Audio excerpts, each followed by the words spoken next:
The sun is barely lifting over the ridges of Boeotia, and the grass at Plataea is damp beneath your sandals as thousands of men shift their weight, shields knocking softly like anxious teeth. Bronze creaks, linen armor tightens, and the air smells of dust and sweat before a blow has even been struck. You stand shoulder to shoulder in a formation designed to crush another human wall, and you probably wouldn't survive the next few hours not because you lack courage, but because this battlefield punishes hesitation without mercy. This moment belongs to one of the officially recognized turning points of the Greco-Persian Wars, the Battle of Plataea in 479 BCE. After years of invasion and retreat, Persia's land army faces a coalition of Greek city-states, their hoplites drawn up in long, uneven lines. The terrain matters immediately. Gentle slopes, broken ground, and nearby hills disrupt clean maneuvers, forcing both sides to adapt doctrine to reality. Ancient sources argue over who held the advantage here, and academic debate still circles whether the Greeks chose this ground deliberately or blundered into it. The Greek army functions as a collection of city-based units rather than a single, unified force. Each phalanx relies on dense ranks of heavy infantry, overlapping shields, and collective forward pressure. Its strength lies in cohesion and morale. Its weakness is flexibility. Once engaged, turning or withdrawing becomes dangerously complex. Every man must understand not just how to fight, but how to exist inside a living machine of wood, bronze, and muscle. A strange detail often overlooked: many hoplites carried personal symbols on their shields, marks of identity that could steady nerves amid chaos. Skills required here go beyond brute strength, balance under pressure, trust in unseen comrades, and the discipline to keep step while fear urges flight. Compared to lighter troops from other cultures, Greek hoplites bet everything on the idea that massed order could overcome speed, missiles, and individual heroics. At Plataea, that gamble is about to be tested in its purest form. The Greek line does not advance as a single perfect wall, no matter how later art prefers to imagine it. At Plataea, the hoplite system strains under uneven ground, differing city traditions, and the simple exhaustion of days spent maneuvering without decisive contact. This battle is an officially recognized example of how phalanxes actually functioned under stress, not as textbook diagrams, but as living formations that bent and threatened to tear apart. Each phalanx operates on a shared logic, overlapping hoplon, shields, spears projecting forward in layered ranks, and constant forward pressure known to scholars as othismos.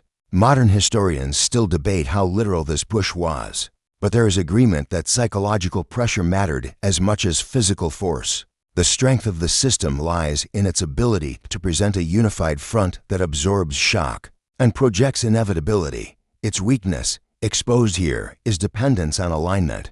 Gaps form easily when units advance at different speeds or lose visual cues. Hoplites at Plataea needed skills that rarely appear in heroic poetry. They had to maintain spacing without clear commands, adjust footwork on slopes, and resist the instinct to raise shields too high against incoming missiles. A lesser-known side fact from Herodotus hints that some Greeks tied cords to their shields to prevent losing them if struck, a small adaptation revealing how fragile the system could be if equipment failed. As the lines shift, comparison to other armies becomes unavoidable. Unlike Persian troops trained for maneuver and ranged harassment, Greek hoplites commit fully once contact is made. Academic debate persists over whether this rigidity was a liability or a deliberate counter to Persian tactics. What is clear is that Plataea pushes the phalanx close to collapse before it finds its rhythm. The Greeks are not yet winning. They are struggling to remain coherent, and coherence is the true currency of heavy infantry warfare.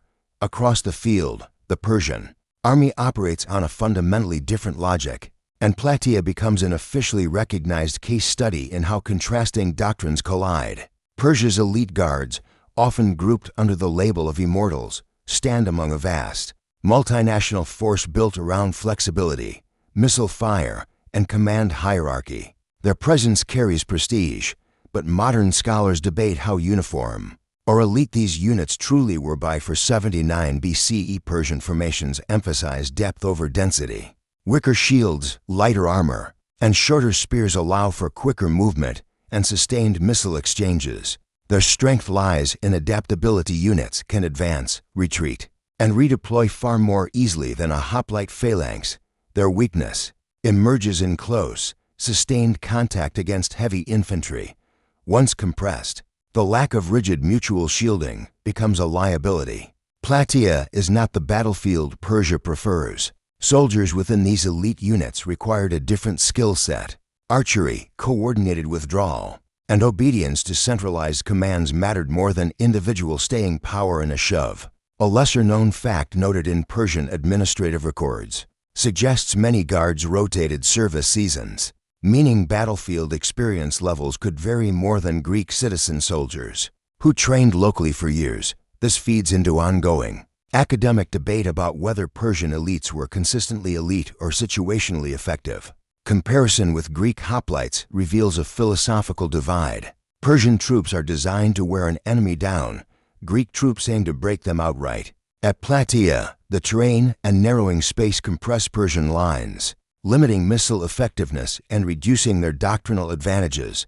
Historians still argue whether Persian command underestimated the Greeks or simply lacked better options. As formations edge closer, the battlefield begins to favor armor weight, shield overlap, and the brutal arithmetic of sustained pressure. The stage is set for a clash where one system must fail for the other to survive. When the lines finally collide at Plataea, the battle transforms from maneuver into endurance, marking the officially recognized decisive phase of the engagement. Greek hoplites advance unevenly, some contingents surging ahead while others lag. But once shields lock, withdrawal becomes almost impossible. The Persian elite attempt to maintain spacing, yet the narrowing ground erodes their doctrinal advantage with every step backward. This is where the hoplite system reveals both its greatest strength and its most dangerous flaw. The dense formation concentrates force relentlessly forward, turning individual fear into collective momentum. Yet if a section falters, collapse can cascade rapidly. Persian troops respond with discipline, using shorter spears and swords to strike into gaps, but they lack the massed shield support to halt the Greek push indefinitely. Academic debate continues over whether Greek success here was tactical brilliance or the inevitable outcome of mismatched equipment.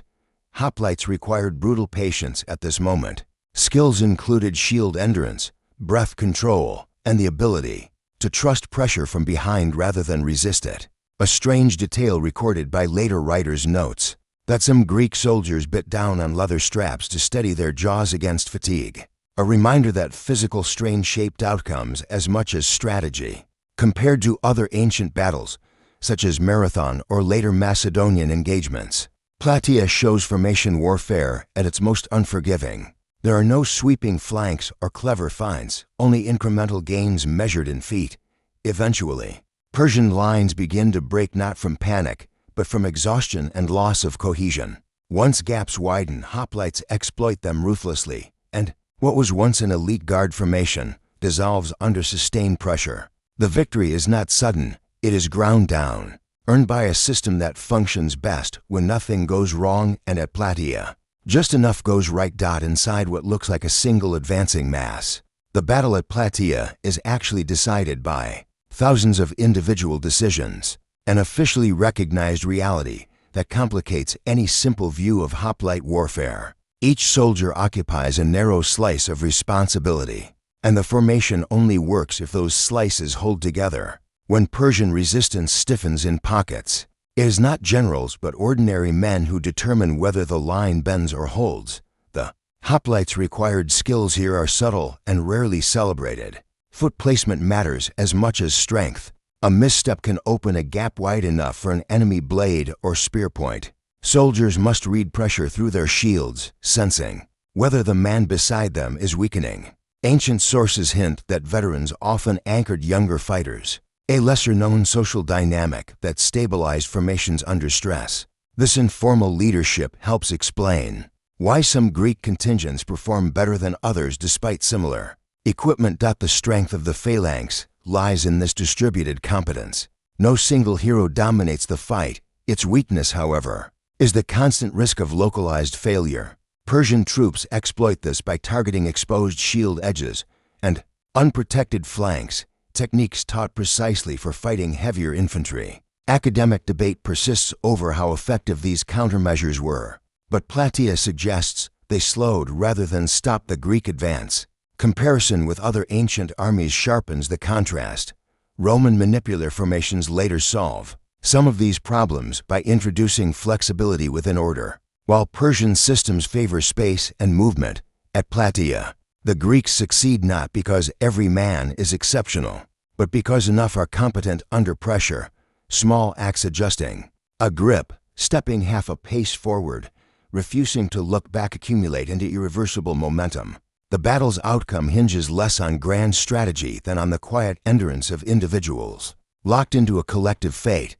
When the fighting finally subsides at Plataea, the field tells a story that ancient historians quickly recognized as decisive, marking the officially recognized end of Persia's land threat in Greece. The Greek coalition does not pursue with elegance or unity. Instead, it regroups, counts losses, and absorbs the realization that their system has prevailed under the harshest conditions imaginable. Victory here is less about annihilation and more about proof that the Hoplite model can defeat an imperial army in open battle. The functioning of the Greek army after the clash reveals its limitations. Coordination between city-states remains fragile, and leadership disputes surface almost immediately.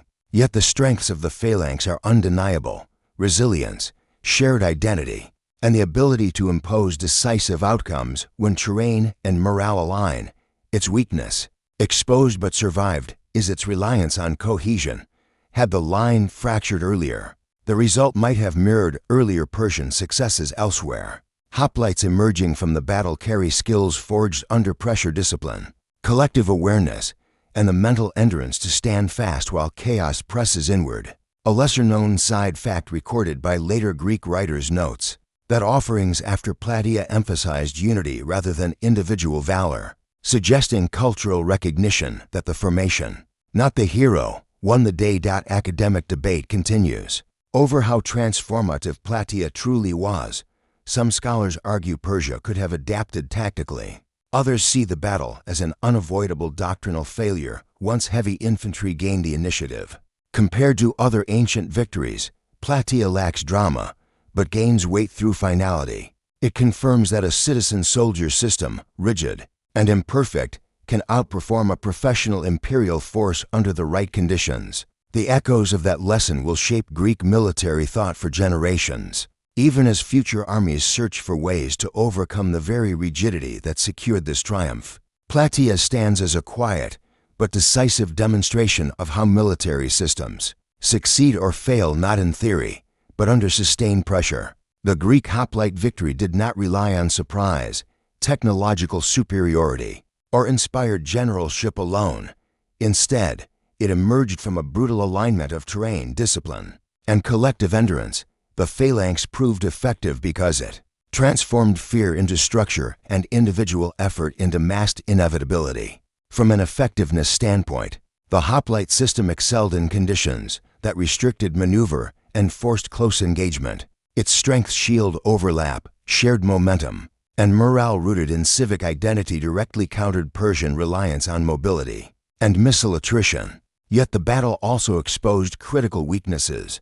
The formation demanded high cohesion, extensive mutual trust, and terrain that limited flanking. Outside those parameters, it could fail catastrophically. Persia's elite troops were not ineffective in isolation. Rather, they were mismatched to the environment and tempo of the fight. Their doctrine assumed space, flexibility, and command. Responsiveness assets neutralized once compressed by advancing heavy infantry. Academic debate rightly cautions against viewing Plataea as proof of inherent superiority. Instead, it illustrates situational dominance, one system thriving precisely where another falters. Compared to later developments, such as Macedonian pike formations or Roman manipular flexibility, Plataea represents a peak rather than an endpoint. The Hoplite phalanx achieved what it was designed to do, but at the cost of adaptability. Its effectiveness was real, measurable, and decisive, yet also bounded.